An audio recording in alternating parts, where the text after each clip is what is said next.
It's AFCON time once again. I just finished watching the Morocco versus Cameroon game, and I have a lot to talk about.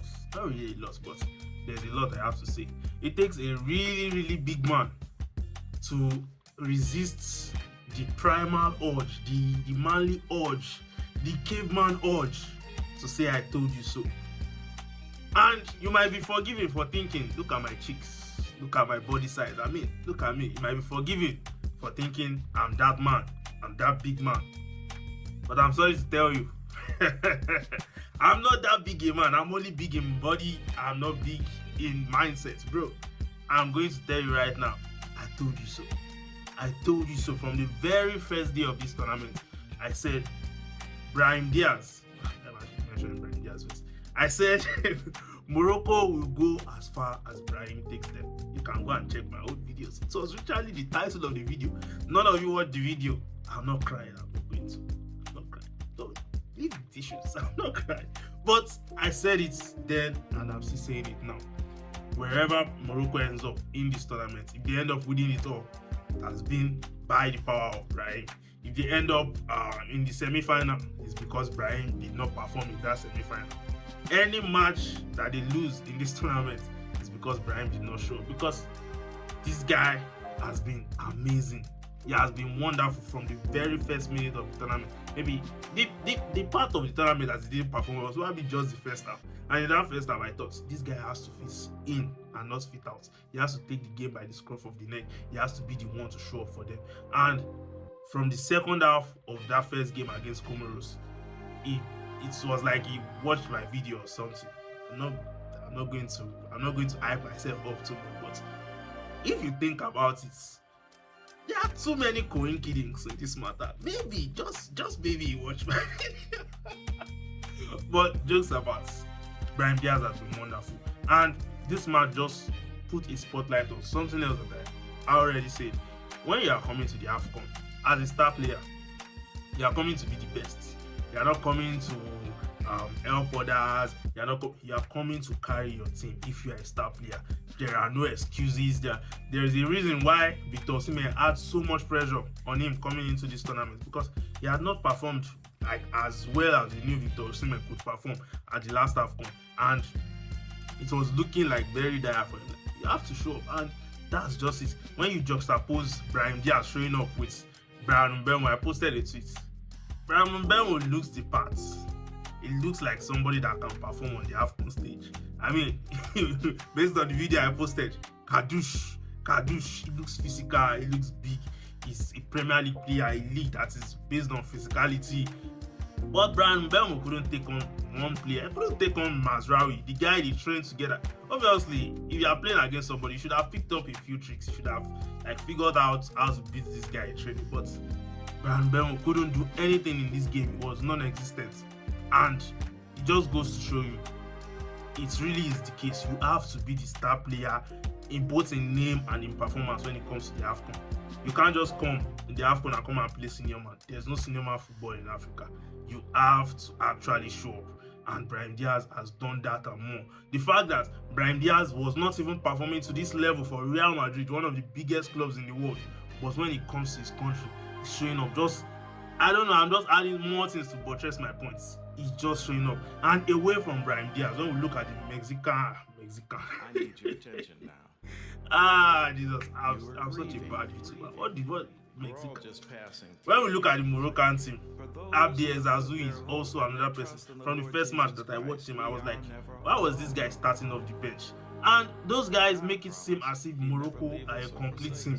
Morocco are missing a lot of important players through injury.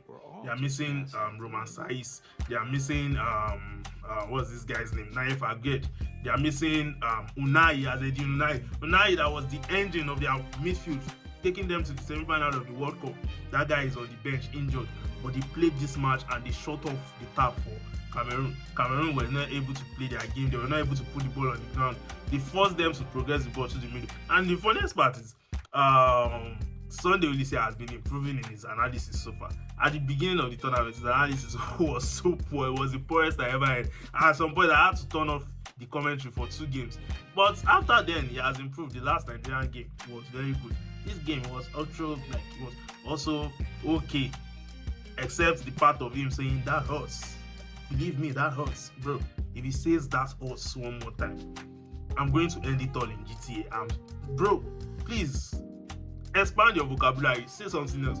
But it's not the topic of this video. Every one of those players in the Moroccan team, they make it seem as if the Moroccan team is complete. They make it seem as if this is their first level. And I'm telling you, as a Super Eagles fan, as a Nigerian fan that wants my country to win it all, and based on our performances, I expect us to win it all. I'm scared of this Moroccan team just as much as the Senegalese team. Senegalese team are also another crazy team. I'm scared of both of these teams who were the favorites coming into the tournament, and if you say you're not scared of them, you're probably lying. But I believe our boys can do something, because if we win our quarterfinal match, I believe we are going to face Morocco, and if Senegal are in the semi-final, they are going to face whoever wins between, I think, the Ivory Coast game. They are going to face whoever wins in that match.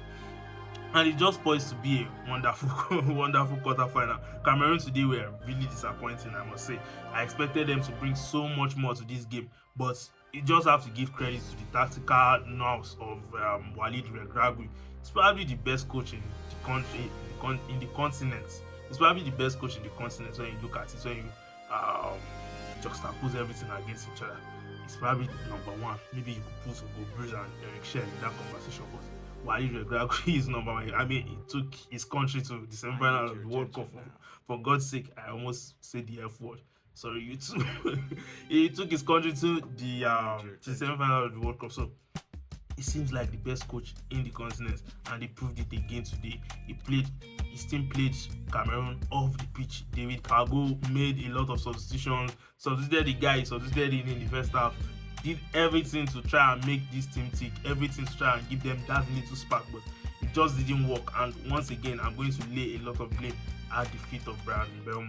Mbeumo should have showed up more in this tournament. I could say the same for Carlos Baleba, but Baleba performed well for like a large part of the tournament. Up to this point, Baleba was wonderful, but today he was anonymous today. Part of the reason was that he was not able to play his physical game as he usually does. The referee was a bit too whistle happy today, but it's to be expected. They are the hosts. You can't breathe on the hosts anyhow. The ref will blow the whistle. But yeah, that's really all I have to say. Let me think. Do I really have anything else to add? Yeah, I don't think so.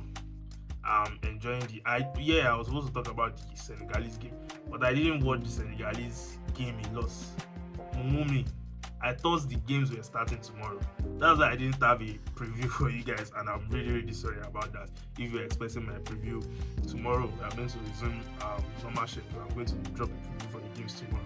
I'm really sorry if you're expecting the preview. Thank you for watching this video. Like and subscribe, and see you in the next one. You can see the framing has changed. I don't have my camera, but hopefully this picture quality and audio quality, most importantly, I don't have my mic.